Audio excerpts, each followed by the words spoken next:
जय श्री कृष्णा, राधे राधे। स्वागत है आपका सीमा भाटी ब्लॉग में।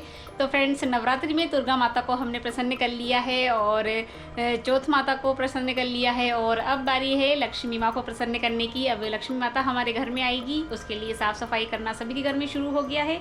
लेकिन मैंने थोड़ा सा लेट कर दिया है क्योंकि मैं ब्लॉग वगैरह बनाने में ही रह गई। करी तो है लेकिन अभी पूरी सफाई नहीं हो पाई है, थोड़ी बहुत ही की है। तो आज मैं जा रही हूँ अपनी किचन को साफ़ करने के लिए, जो कि बहुत मुश्किल काम होता है क्योंकि किचन बहुत बड़ी है हमारी और बहुत समय लगता है। इसलिए अब सबसे लास्ट में मैं अपनी किचन साफ़ कर रही हूँ। तो आज मैं यही वीडियो आपके साथ शेयर करूँगी कि आप भी देखिए हमारी किचन कितनी बड़ी है और कितना उसमें सामान रखा हुआ है, ये सभी आप देखिएगा। तो अगर वीडियो अच्छी लगती है तो आप लाइक कर दीजिएगा, अगर आगे और भी वीडियो देखना चाहते हैं तो चैनल को सब्सक्राइब। तो चलिए चलते हैं हमारी किचन में। और ये किचन आप देखिए कितनी बिखरी पड़ी हुई है और मेरी हेल्प करवाने के लिए मैंने बुलवाई है मेरी मौसी की लड़की, जिसकी शादी भी यहीं हुई है नलखेड़ा में ही।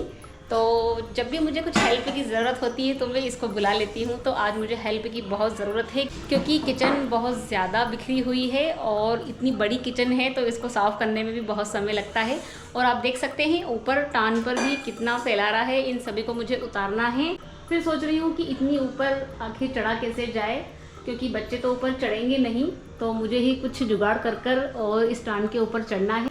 सारी अलमारियों के सामान भी निकालना है, बहुत ही बिखरे पड़े हैं, सब व्यवस्थित रखना है। तो अब बिल्कुल भी देर ना करते हुए श्री गणेश कर लेते हैं क्योंकि काम बहुत ज़्यादा है और समय कम है और दीपावली भी आने वाली है। जल्दी से मुझे सारे सफाई वाले काम ख़त्म करने हैं, तभी आगे जाकर फिर कुछ खाने वगैरह बनाने का जो भी दिवाली पर बनता है उसके बारे में भी सोचना है। तो अभी फ़िलहाल मैंने चढ़ने के लिए रख ली है कुर्सी और अभी ये भी छोटे मोटे सामान हैं, इनको मैं दे देती हूँ। और बड़े के लिए इन सबको उतारने के लिए मुझे अब टान पर चढ़ना है। तो मैं कुर्सी पर से इस तरह से टान पर चढ़ गई हूँ और मुझे कोई दिक्कत नहीं आई है और ना ही कोई गिरने वगैरह का मुझे डर होता है।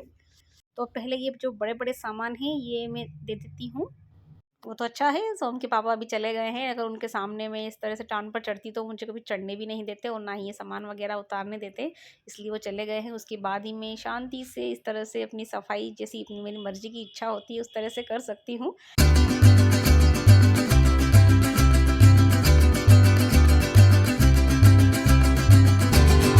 तो मैंने एक साथ ही पूरी किचन को खाली नहीं किया है, मैं थोड़ा-थोड़ा कर ही करती हूँ क्योंकि एक दिन में हो भी नहीं पाती है। तो मैं पहले टान की कर लूँगी, उसके बाद फिर ये इनको साफ़ करना है, उसके बाद फिर ये सारे अलमारी के डिब्बे वगैरह निकाल कर इनको खाली कर और फिर इनको पोंछ कर फिर मैं सामान भरूँगी। और अब सारा सामान नीचे बिखेर लिया है, अब सारे बर्तन को साफ़ करेंगे। उधर चांदनी कर रही है सारे डब्बे को साफ, सारे प्लास्टिक के डब्बे हैं और जिन पर भी धूल जमी हुई है उन सभी को उधर साफ़ करने में लगी है।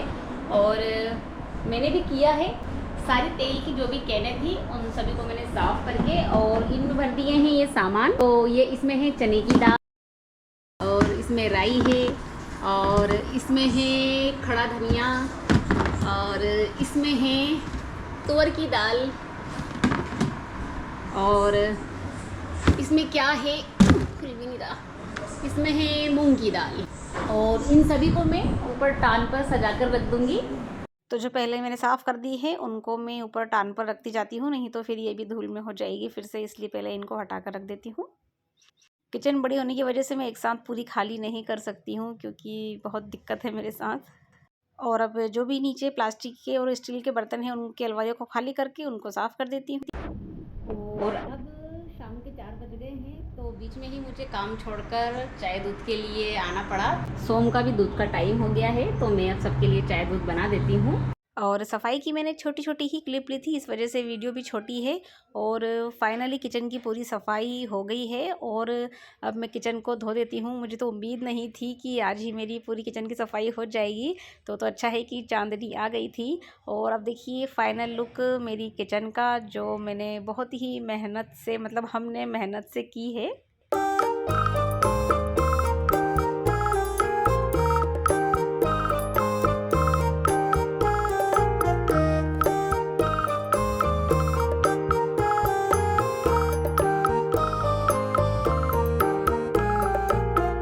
और अब दिन भर की इतनी थकान के बाद रोटी और सब्जी बनाना तो थोड़ा सा मुश्किल लग रहा है, इस वजह से मैं बना रही हूँ आज खिचड़ी। और वैसे भी खिचड़ी यहाँ पर सभी को पसंद है, मतलब बच्चों को तो बहुत ज़्यादा पसंद है और पापा भी खा लेते हैं। इसीलिए आज रोटी सब्जी की छुट्टी कर कर और सिंपल सी मूंग की दाल और चावल की खिचड़ी बना लेते हैं।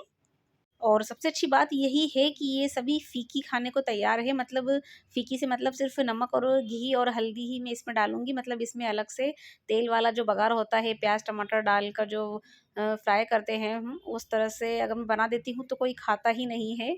इसलिए ये सबसे अच्छी आसान वाली खिचड़ी सभी को पसंद है और सिर्फ हल्दी और नमक, बनाने में आसान है और खाने में सबको टेस्टी लगती है। इससे अच्छी बात और क्या ही हो ही सकती है।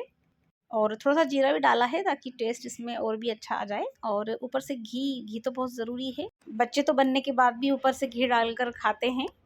और बस अब इसमें कुछ नहीं करना है, सिर्फ़ इसको गैस पर रखना है और खिचड़ी बनकर तैयार हो जाएगी। तो आज का खाना भी हमारा हो गया है रेडी। तो फाइनली फ्रेंड्स, इतनी मेहनतों के बाद हमारी किचन की सफाई हो गई है और बहुत मेहनत लगी, लेकिन लगा बहुत अच्छा। और किचन बहुत बहुत ही सुंदर लग रही है, मतलब अब काम करने का और भी मन होगा। और दीपावली अब हमारी बहुत ही धूमधाम से मनेगी। किचन की सफाई का लगभग पूरी सफाई हो ही गई है और मेरी मौसी की बेटी भी घर चली गई है। अच्छा हुआ आ गई थी, वो मेरी हेल्प भी हो गई और मुझे पता ही नहीं चला कि कब मेरी किचन की सफाई हो गई, वो भी इतनी जल्दी। और मेरी खिचड़ी भी बन रही है, तब तक मैंने सोचा कि क्यों ना मैं वीडियो को एंड कर देती हूँ। और शाम हो गई है तो मुझे दीपक वगैरह भी लगाना है। तो आज की वीडियो मैं यहीं पर एंड करती हूँ। अगर आपने पसंद की है तो लाइक कर दीजिए, अगर आगे आप और भी वीडियो देखना चाहते हैं तो चैनल को सब्सक्राइब कर लीजिए। जल्दी मिलती हूँ अपनी अगली एक नई वीडियो के साथ, तब तक के लिए बाय बाय।